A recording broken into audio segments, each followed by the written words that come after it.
I ran into this last week. Here's what fixed it for me. If you're looking to cancel your Hulu subscription through the app, follow these simple steps. Step 1. Open the Hulu app. Launch the Hulu app on your device.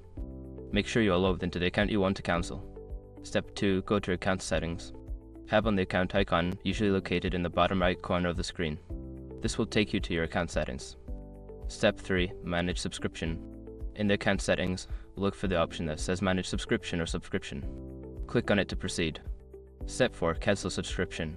You should see an option to cancel your subscription. Click on Cancel Subscription and follow the prompts to confirm your cancellation. Step 5. Check for confirmation. After cancelling, you should receive a confirmation message on the screen. Make sure to check your email as well for cancellation confirmation from Hulu. Remember, if you don't see the cancel subscription option, it might be because you subscribed through a third-party service like iTunes or Amazon. In that case, you'll need to cancel through that service instead. Good luck, and I hope this helps you manage your subscription easily.